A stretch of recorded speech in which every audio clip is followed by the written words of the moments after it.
Assalamualaikum warahmatullahi wabarakatuh. Perkenalkan, nama saya Putri Arifianisa Fitri dengan NIM 66612300011 dari kelas 4C. Di sini saya akan menjelaskan tentang governance arrangement matrix dari Weil and Ross dengan aplikasi Wonder by BNI untuk memenuhi mata kuliah governance digital dengan dosen pengampu Ibu Dr. Ayuning Budiati, SIP, MPPM. Lalu di sini saya akan menjelaskan terlebih dahulu apa itu Wonder by BNI. Wonder by BNI itu merupakan aplikasi super atau super app perbankan terbaru yang diluncurkan oleh PT Bank Negara Indonesia atau BNI sebagai bagian dari perayaan ulang tahun ke 78 bank tersebut pada tanggal 5 Juli 2024. Aplikasi ini hadir sebagai wujud transformasi digital BNI dalam menghadapi era perbankan modern di Indonesia. Lalu adalah terbelakang peluncuran Wonder by BNI ini, yaitu peluncuran Wonder by BNI itu merupakan hasil dari proses transformasi yang telah dimulai oleh BNI sejak tahun 2020. Transformasi ini bertujuan untuk memperbaiki platform bisnis perusahaan, terutama dalam hal layanan digital. Direktur Utama BNI, Royke Tumilar, menjelaskan bahwa sebelum meluncurkan aplikasi ini, pihaknya telah melakukan riset mendalam untuk mengetahui ekspektasi dan kebutuhan nasabah.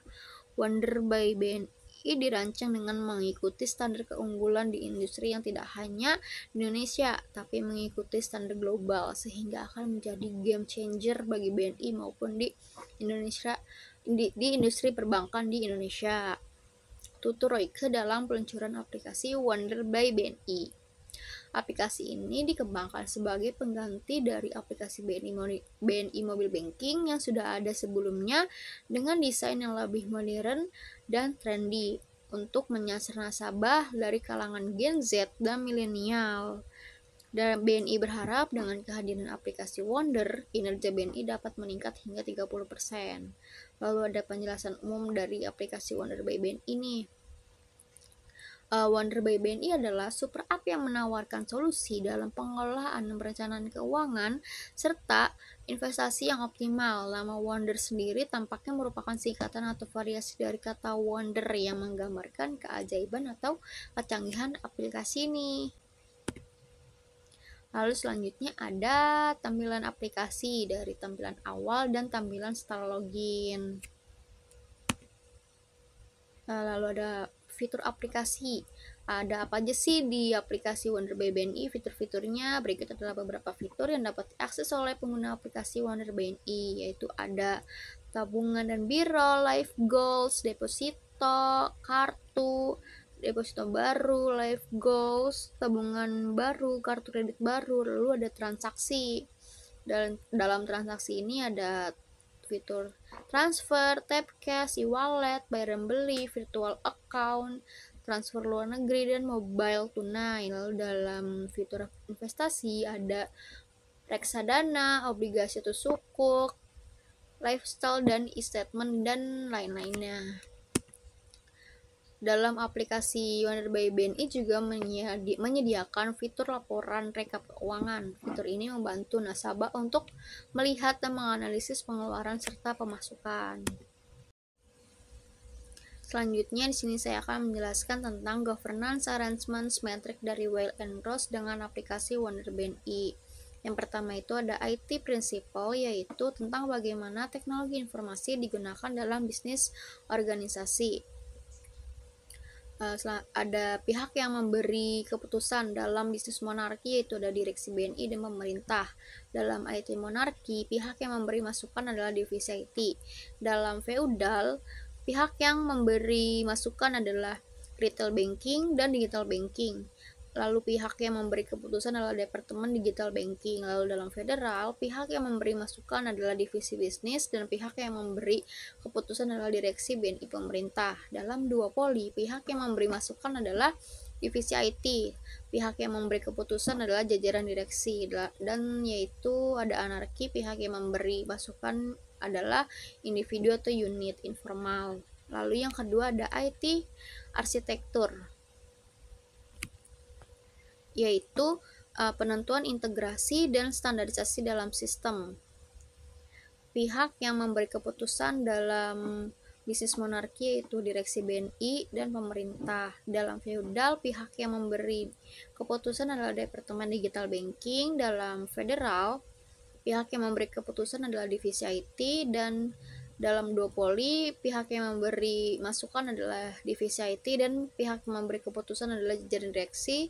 Dan anarki, pihak yang memberi masukan adalah individu. Lalu yang ketiga ada IT infrastruktur strategi, yaitu penentuan layanan yang dilakukan secara bersama.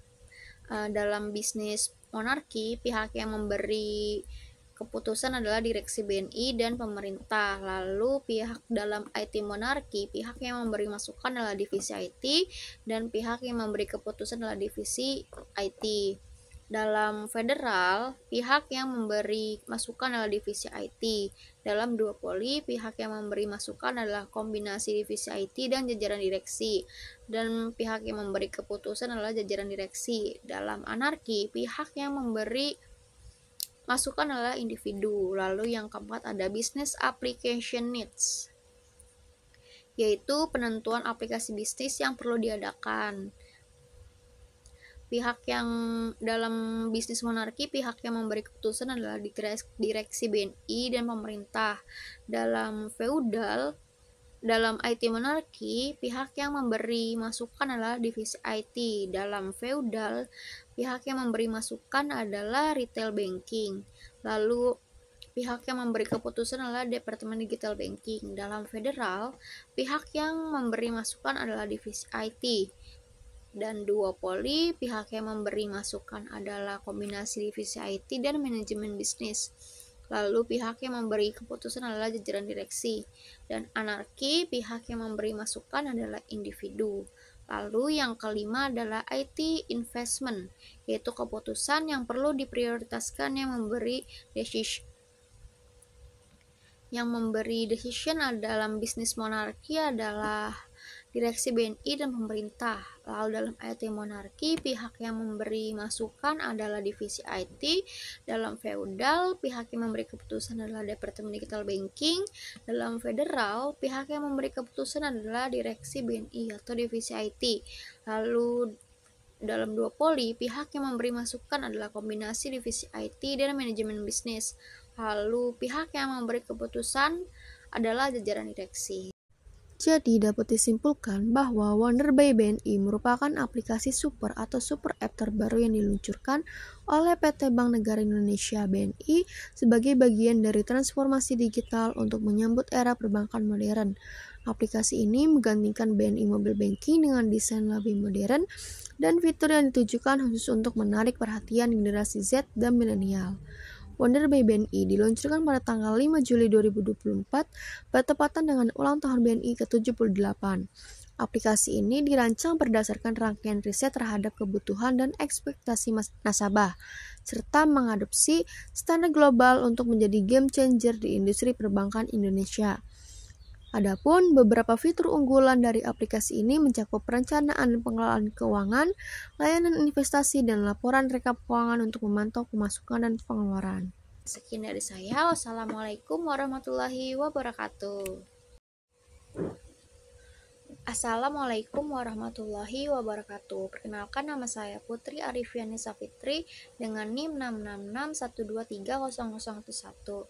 Di sini saya akan memaparkan materi dari artikel E-Government and E-Governance, Can It Improve Indonesian Public Service Deliveries? Yang akan dijelaskan menggunakan 5W1H untuk memenuhi salah satu mata kuliah, yaitu Governance Digital dengan dosen pengampu Ibu Dr. Ayuning Budiati, SIP MPPM. Lalu di sini yang pertama ada what. Apa yang dibahas dalam artikel ini? Artikel ini membahas tentang konsep e-government dan e-governance serta bagaimana implementasinya dapat membantu meningkatkan kualitas pelayanan publik di Indonesia.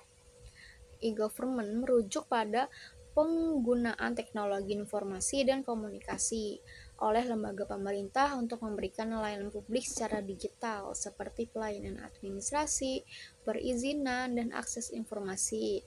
Sementara itu, e-governance berkaitan dengan tata kelola pemerintahan yang melibatkan pengambilan keputusan strategis dan koordinasi antar lembaga pemerintahan, masyarakat, dan sektor swasta secara digital. Artikel ini menyoroti bahwa e-government bukan sekedar membangun situs web, tetapi mencakup efisiensi, transparansi, dan akuntabilitas pelayanan publik secara menyeluruh. Lalu yang kedua ada where, di mana penerapan e-government dilakukan. Dalam artikel ini, penerapan e-government dalam artikel ini difokuskan di Indonesia dengan studi kasus pada beberapa daerah yang telah mengimplementasikan sistem ini secara nyata, yaitu di Kabupaten Kutai Timur yang berada di Kalimantan Timur dan Kabupaten Takalar yang berada di Sulawesi Selatan. Dua daerah ini dianggap sebagai pelopor yang berhasil menjalankan layanan publik berbasis digital seperti pengurusan KTP, akte lahir, perizinan usaha, hingga pajak secara online. Selain itu, artikel ini juga menyebutkan bahwa secara nasional, berbagai kementerian dan lembaga telah mulai mengembangkan situs web dan sistem layanan daring meskipun pada umumnya masih dalam tahap awal. Lalu yang ketiga ada when, kapan implementasinya dimulai dan berkembang. Implementasi government di Indonesia secara resmi dimulai pada tahun 2001 dengan dikeluarkannya Instruksi Presiden nomor 6 tahun 2001 tentang pengembangan dan penerapan e-government yang kemudian diperkuat oleh Instruksi Presiden nomor 3 tahun 2003. Sejak saat itu, pemerintah mulai mengembangkan infrastruktur teknologi, membentuk portal nasional, dan mendorong setiap instansi pemerintahan untuk membangun sistem informasi digital. Artikel ini mencatat bahwa perkembangan lebih aktif terjadi pada awal 2000-an. Namun hingga saat ini banyak daerah dan lembaga yang masih berada pada tahap awal atau information stage. Lalu yang keempat ada why, mengapa e-government dan e-governance itu penting? E-government sangat penting untuk diterapkan karena pelayanan publik di Indonesia itu masih menghadapi banyak kendala seperti korupsi, birokrasi yang lambat, rendahnya transparansi, dan akses yang sulit, terutama bagi warga yang tinggal di daerah terpencil. Sistem manual atau tatap muka sering membuka celah praktik suap dan pungli. Dengan adanya e-government, proses pelayanan menjadi lebih efisien, cepat, dan mengurangi interaksi secara langsung yang beresiko menimbulkan korupsi. Di sisi lain, e-governance diperlukan untuk menjamin bahwa sistem ini dikelola dengan baik. Ada koordinasi antar lembaga dan keputusan yang dibuat berdasarkan data yang akurat dan real time. Yang kelima, siapa yang terlibat dalam pelaksanaan dan pengembangan e-government di Indonesia? Adalah yang pertama itu ada pemerintah pusat, yaitu Kementerian Komunikasi dan Informatika atau Kominfo. Yang kedua ada Badan Usaha Milik Negara atau BUMN seperti PT Telkom dan PT Indosat. Lalu ada pemerintah daerah seperti pemerintah Kabupaten Kutai Timur dan Takalar. Lalu ada masyarakat luas sebagai pengguna layanan publik. Lalu ada lembaga internasional seperti GISA dan Bank Exim Korea. Lalu yang keenam, bagaimana e-government diimplementasikan melalui portal nasional dengan web www.indonesia.go.id dan website pemerintah daerah SIMTAP atau Sistem Informasi Manajemen Satu Atap seperti di Kutai Timur dan Takalar. Lalu ada penerapan layanan online seperti pembuatan KTP, izin usaha, dan sertifikat tanah. Lalu ada pengembangan e-procurement dan sistem transaksi daring. Lalu ada peningkatan infrastruktur TIK, pelatihan SDM, serta reformasi budaya kerja birokrasi. Jadi dapat disimpulkan bahwa e-government dan e-governance bertujuan untuk meningkatkan kualitas pelayanan publik di Indonesia melalui pemanfaatan teknologi informasi. Hal ini dilakukan agar layanan menjadi lebih efisien, transparan, dan mudah diakses oleh masyarakat, termasuk di daerah terpencil. Studi kasus di Kutai Timur dan Takalar menunjukkan bahwa penerapan sistem seperti layanan online dan SIMTAP mampu mempercepat proses birokrasi. Keberhasilan implementasi ini melibatkan dukungan pemerintah pusat dan daerah, BUMN, masyarakat, serta lembaga internasional. Namun, dibutuhkan penguatan infrastruktur, pelatihan SDM, dan perubahan budaya kerja agar sistem ini berjalan optimal. Sekian dari saya. Wassalamualaikum warahmatullahi wabarakatuh.